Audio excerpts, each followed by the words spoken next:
Hello دوستو، آج کی کہانی ہے بیوی ہو تو ایسی۔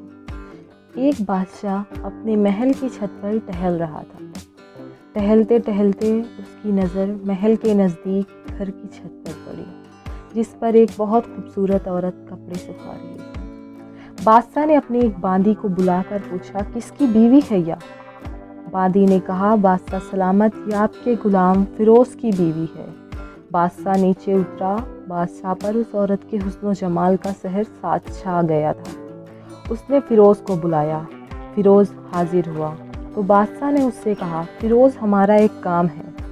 ہمارا یہ خط فلاں ملک کے بادشاہ کو دے آؤ اور اس کا جواب ان سے بھی لے آنا۔ فیروز اس خط کو لے کر گھر واپس آ گیا۔ خط کو اپنے تکیے کے نیچے رکھ دیا، سفر کا سامان تیار کیا، رات گھر میں گزاری اور صبح منزل مقصود پر روانہ ہو گئے۔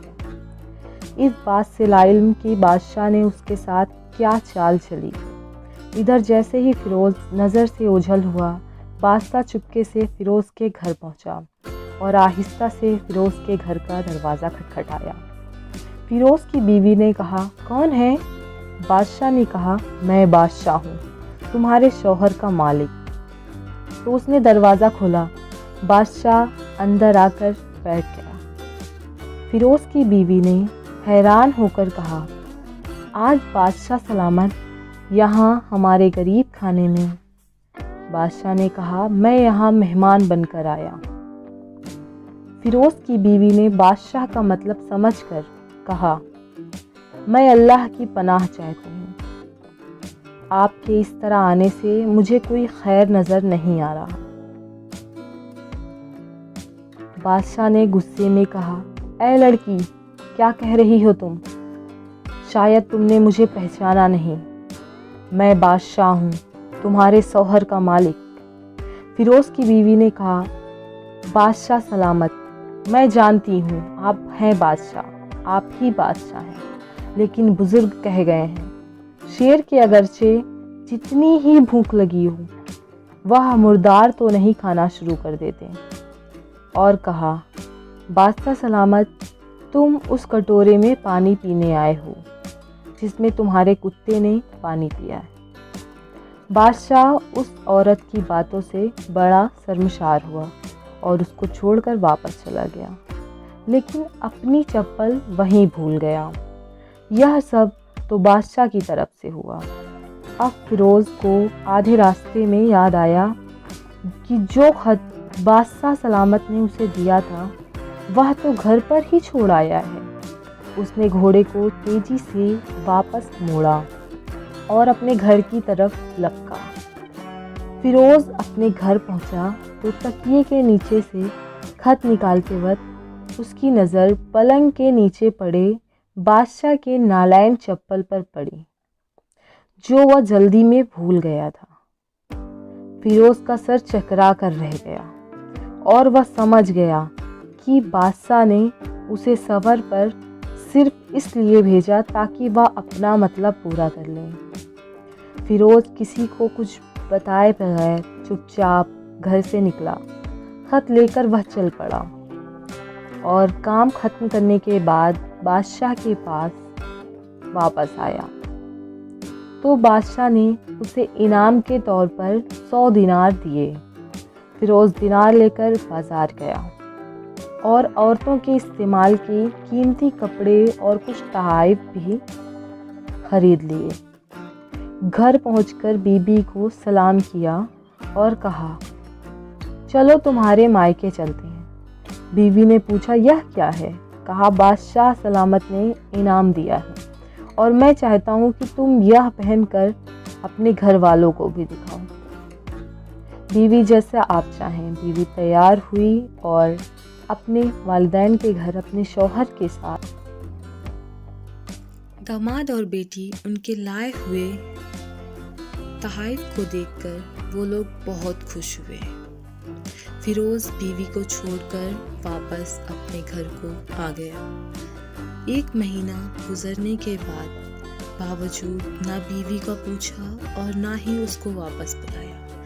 پھر کچھ دن بعد اس کے سالے ان سے ملنے آئے اور ان سے کہا، آپ ہمیں اپنی بہن سے غصے اور ناراضگی کی وجہ بتائیں یا پھر ہم آپ کو قاضی کے سامنے پیش کریں گے۔ تو اس نے کہا اگر تم چاہو تو کر لو، لیکن میرے ذمے اس کا کوئی حق باقی نہیں جو میں نے ادا نہ کیا۔ وہ لوگ اپنا کیس قاضی کے پاس لے کے گئے تو قاضی نے فیروز کو بلایا۔ قاضی اس وقت بادشاہ سلامت کے پاس بیٹھا ہوا تھا۔ لڑکی کے بھائیوں نے کہا اللہ بادشاہ سلامت اور قاضی صاحب کو صحیح سلامت رکھے۔ قاضی صاحب، ہم نے ایک سرسبز باغ، درخت، پھلوں سے بھرے ہوئے اور ساتھ میں میٹھے پانی کا کنواں اس شخص کے حوالے میں دیا تھا، تو اس شخص نے ہمارا باغ اجاڑ دیا، سارے پھل کھا لیے، درخت کاٹ لیے اور کنویں کو خراب کر کے بند کر دیا۔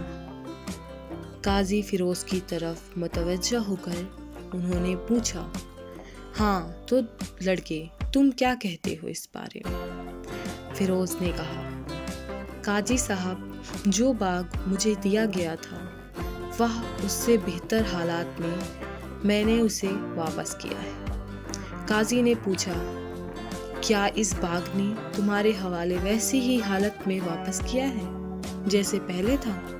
انہوں نے کہا ہاں ویسے ہی حالت میں واپس کیا ہے، لیکن ہم ان سے باغ واپس کرنے کی وجہ جاننا چاہتے ہیں۔ قاضی نے کہا ہاں فیروز، تم اس بارے میں کیا کہنا چاہتے ہو؟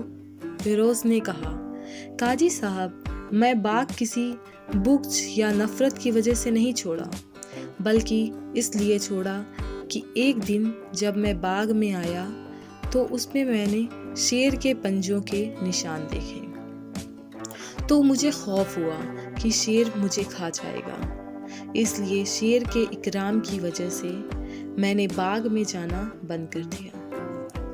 بادشاہ سلامت جو کہ ٹیک لگائے ہوئے یہ سب کچھ سن رہے تھے، اٹھ کر بیٹھ گئے اور کہا فیروز، اپنے باغ کی طرف امن اور مطمئن ہو کر جاؤ۔ اللہ کی قسم، اس میں کوئی شک نہیں کہ شیر تمہارے باغ آیا تھا، لیکن وہ وہاں پر نہ تو کوئی اثر چھوڑ سکا، نہ کوئی پتا توڑ سکا اور نہ ہی کوئی پھل کھا سکا۔ وہ تو وہاں پر تھوڑی دیر رہا اور مایوس ہو کر اپنی گفا واپس لوٹ آیا، اور خدا کی قسم میں نے کبھی تمہارے جیسے باغ کے گرد لگے مضبوط دیواریں نہیں دیکھی۔ فیروز اپنے گھر لوٹ آیا اور اپنی بیوی کو بھی واپس لے لیا۔ نہ تو قاضی کو پتہ چلا اور نہ ہی کسی اور کو کہ ماجرا کیا ہے۔ کیا خوب بہتر کہا ہے، اپنے اہل و عیال کے راز کو چھپانا کہ لوگوں کو پتہ نہ چلے، اپنے گھروں کے بھید کسی پر ظاہر نہ ہونے دیں۔